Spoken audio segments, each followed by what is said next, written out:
Welcome to the Brown County Hours Story Slam podcast. I'm Chuck Wills, bringing you a three-part series from our first event, recorded in April of 2019, with the theme Fish Out of Water.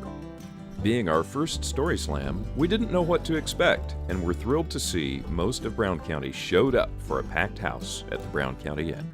We had 11 storytellers that night, and some were audience members that decided on the spot to jump up on the stage. Thanks go out to our sponsors, the Old Magnolia House Inn, for sponsoring our prizes, and the Nashville Arts and Entertainment Commission. We asked an icebreaker question that night: if you could have an endless supply of any food, what would it be? So you'll hear us introduce our storytellers with their favorites. In part one, we feature Sarah Lyttle, Nathan Dillon, Gerry Guthrie, and Stephanie Spann. All right, everybody, welcome Sarah to the stage. Okay, well, I'm definitely taking the plunge here tonight because I did not prepare, and I probably should have finished my beer before I got up on stage.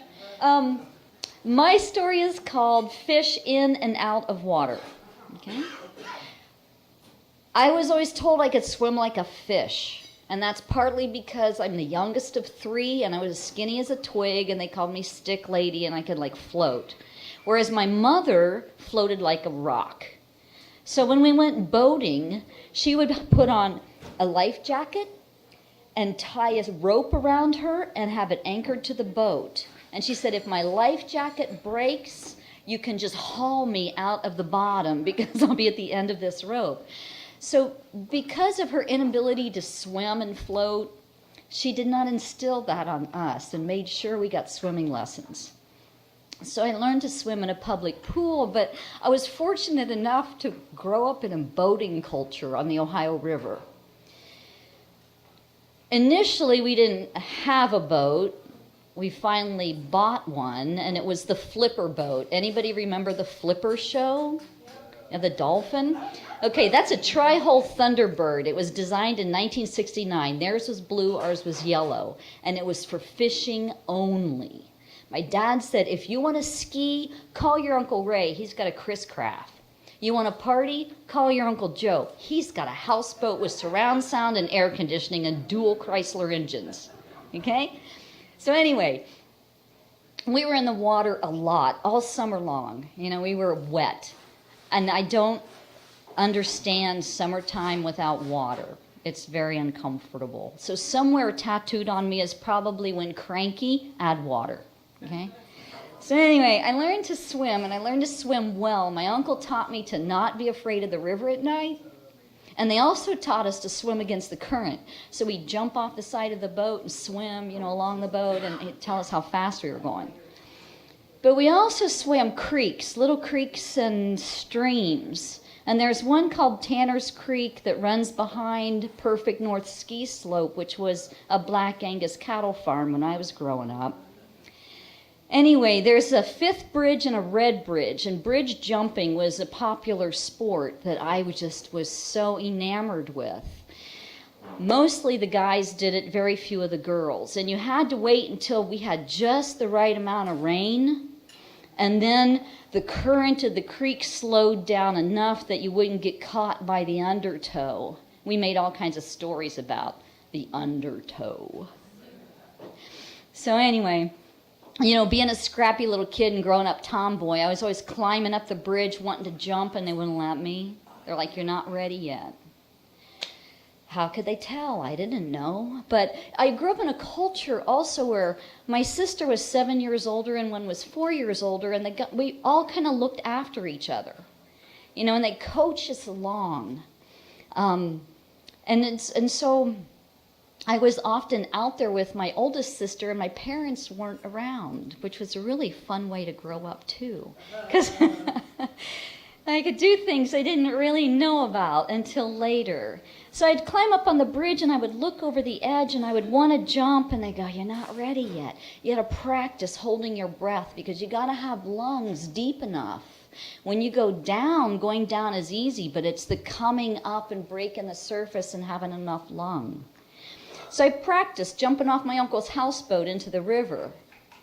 When you jump off into a big open river that's, as deep as you want, although the clarity is not real good, you just got to trust, you're in open water. So I practiced that, and I swam against the current more so I could be strong enough in case that undertow came. I didn't want to be caught by the undertow.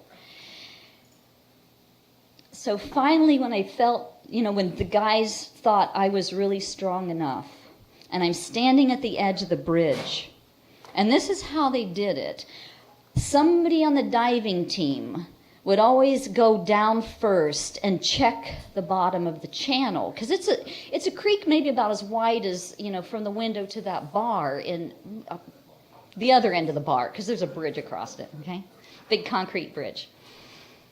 And it's like, here is the rock, here is the tree stump. So when you stand and you're ready to jump, you have to have it together, not just mentally, but physically together. Because if your head is off to the left, you're going to land closer to that rock. If your arm is out to the right, you're going to land closer to that tree stump. So once you step off, there's no stepping back. Once you take the plunge, you got to be ready and hope you have the lungs for it. So this little fish that swam like a fish was up there on that bridge out of water. And one day I took the plunge, and it was fantastic.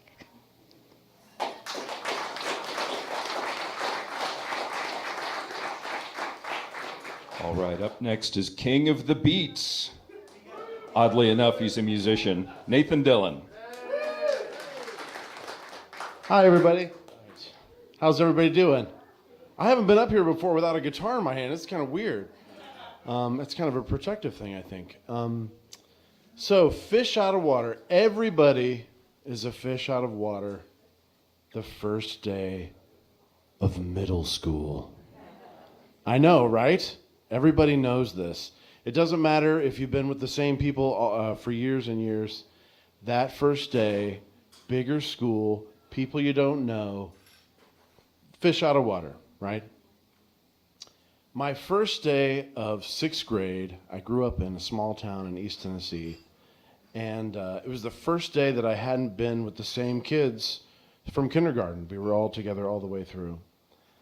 And everybody's first day is the same. No matter how popular you are or no matter who you think you are when you get there, you're trying to survive the day without ridicule and hopefully keep some sense of yourself intact, right? Halfway through the day, it's time for PE. 6th grade PE, first day. I know, everybody, you're shaking your head already. You know what I'm talking about. Tough time, right? So, we go to the restroom to change into our sweatpants or shorts or whatever. I walk in, knock on the stall, go in. And I'm proceeding to change my clothes, and there's a knock on the stall that I'm in. And Brooke Ledbetter, one of the beauties of our middle school, says, "Nathan?" And I say, there's something wrong here. Why is there... Nathan, yeah? This is the girls' bathroom. Pants are down in the stall, right? And you hear the whole bathroom erupt in laughter, right? And the cold sweat goes up your back. You know that immediate, like, whew. And then I hear it leave the room. You know what I mean? Like I hear somebody run out of the hallway. Oh, man. I'm not going to survive the day. That's just how it is. So I don't leave the stall. I stay in. My entire class leaves, right, to go to gym. And I'm just like, man, I don't know what I'm going to do. I come out, empty hall, trudge the hall and the stairs by myself. I get to the door of the school. The gym is on the other side of the parking lot. And I look across the parking lot, and the coach has put the entire class facing the school in a row and is talking to them about winning or whatever. And So now I'm having to cross the longest walk of my life, right? Crossing the parking lot, facing my class, my new classmates, having just completely embarrassed myself in front of everybody. And at that moment, I thought, there's nothing else to do but own it, If I show an ounce of embarrassment or shame, I'm never going to hear the end of it, right? So I cross over. I get about as far away from everyone here as I am to you, Chuck. And somebody says, you were in the girls' bathroom? And I was like, yeah, I sure was. I sit down, and lo and behold, I got away with it. Because I showed no remorse or shame. You know what I mean? Like the middle school, oh God. I didn't let it happen. And it was a great lesson in owning your mistake. You know what I mean? Like later on, it would become something where if I did something, I would try to apologize in that moment. But for that moment, I realized I'm going to get away with this because I didn't crack. You know what I mean? And it was a great lesson. 5 minutes later, we were playing basketball, and I survived the first day of being a fish out of water. My first day of middle school. So, thank you. Oh, one more thing. Now, I know that I've got 20 seconds here. Bathrooms are a little different now. Like, we're changing our rules about bathrooms, boys and girls, and unisex and all that stuff. I promise you, if I live to be 100, I will always check the sign before I go in. It doesn't matter. It is imprinted into my brain. All right, thanks, everybody. Man after my own heart that loves Mexican food, Gerry Guthrie. Well, Gerry's making his way up here. Is everybody having fun at Story Slam? I mean, the stories are great. The tellers are amazing. Thanks to our judges, whoever they are. Welcome, Gerry, to the stage. Hello, everybody. I know the theme is fish out of water. This is going to be fire and water. And I'm going to give you the moral first. Parents, don't trust your children. So this takes place back in like the early 60s.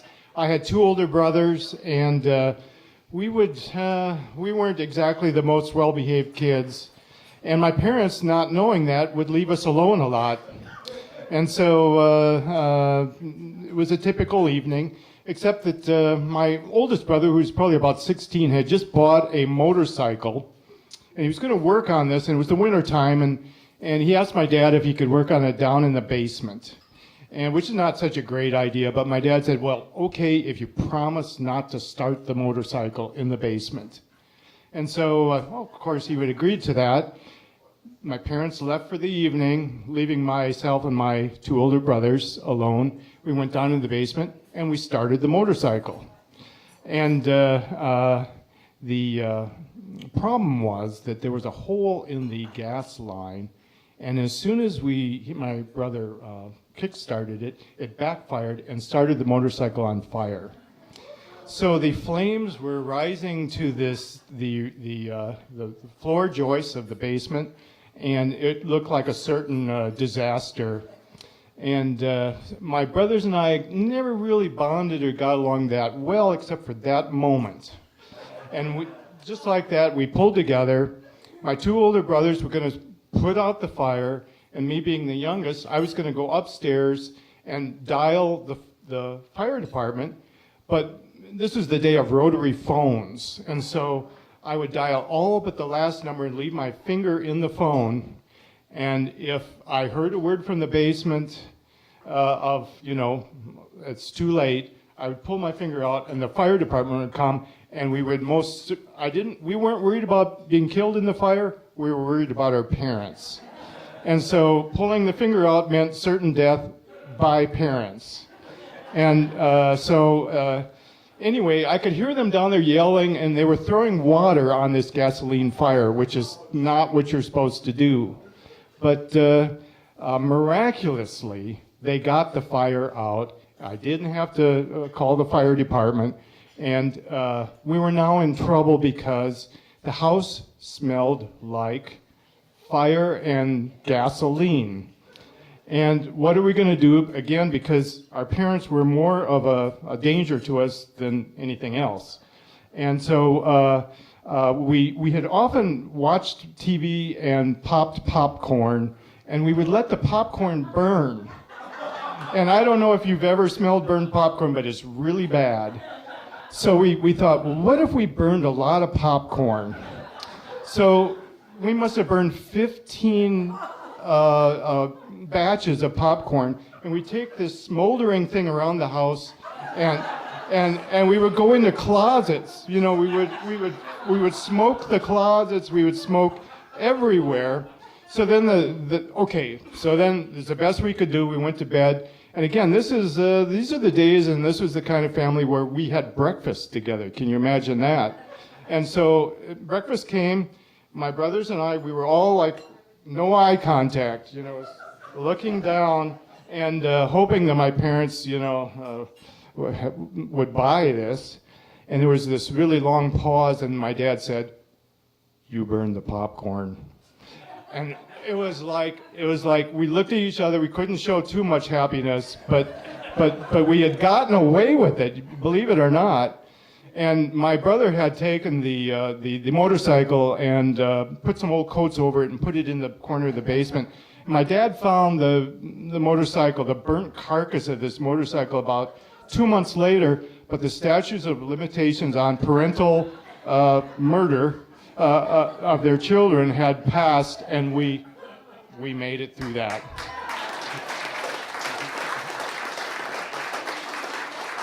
Thank you. Welcome Stephanie to the stage. Good evening. This is my first time. I just walked into the bar and decided, hey, I'm here by myself. My husband's out of town. Let's eat and let's tell us several stories. This is true stories. And please don't judge me, because I am a sarcastic parent. I am maybe not so traditional, but people have told me many times, oh my gosh, you should write a book about how you parent. So these are little fish out of water. Okay, my first one is a little dog out of water, which wasn't so little. He was a Weimaraner, and it was Christmas, and all my half-brothers and half-sisters and those who weren't in jail and on probation were all there for a nice Christmas, meeting about 15 to 20 people. I brought my dog, because your dog always goes with you. He's part of your family. So needless to say, about 5 of those children, different fathers at the time, may I say, please laugh on that. So they were all in diapers. Well, it ended up that we were all just ripping apart our gifts, especially the children. And then all of a sudden, one adult, David, stands up and goes, "What is that smell? Somebody needs to change their kid's diaper," with a couple of cussing words on that. And we all checked the kids' diapers. You know, we do the traditional open it up, put your nose to the diaper. And it was none of our children. And it happened to be that there was a live Christmas tree in the living room. And my dog had took it upon himself to actually do his duty right there under the Christmas tree, and that was his Christmas present to all of us. We found out it was the dog. Another little story about the little fish out of water. Here is my son. And my son is very hyper. We've had to work with him a lot, and now he's 22. He's doing great. He comes home after kindergarten and looks me in the eye, and I'm in the kitchen, and he says, "Mom, I want some orange juice." And I go, "Honey, I don't have any orange juice." He goes, "Well, go to the store and get me some orange juice." And he proceeds to go to the bathroom. So I'm sitting there fuming, like, how am I going to take care of this? Because I'm a great parent. How am I supposed to not let this go? So he comes out and I go, honey, guess what? And he goes, what? And I go, you want a trip. He goes, really? He goes, yeah, you want a great trip. He goes, what did I win? I said, you want a trip to your room. You just stomp right there and get right back into your room right now. And that's how I parented that one. Tell me when it's time. My other story is we told our children, please don't judge me, we told our children for the longest time that if ever you wanted to drink and do drugs, especially in high school or college, you have an incident your very first time that this happens. You decided that you want to be cool and you're dropping the keg and you're getting yourself a beer and doing whatever, but you're getting a little toasted. All of a sudden, and Jim and I, my husband and I, were like going, oh yeah, Steph, you haven't told him this? I go, no, I haven't told him this. He goes, oh, you got to tell him that this is what happens the first time you do drugs and drink. You actually have spontaneous diarrhea.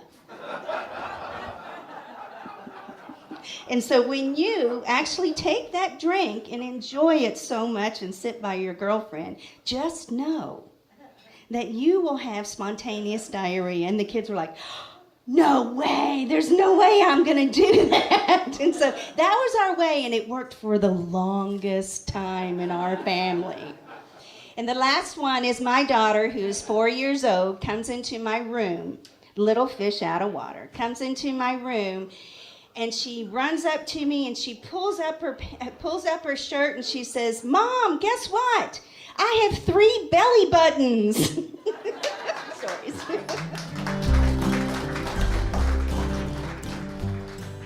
Thanks for joining us for the Brown County Hour Story Slam. You can join us for the next one at Brown County Inn on the second Thursday of every month, or anytime on our website, browncountyhour.com. You can also subscribe to all of our podcasts on iTunes and Stitcher.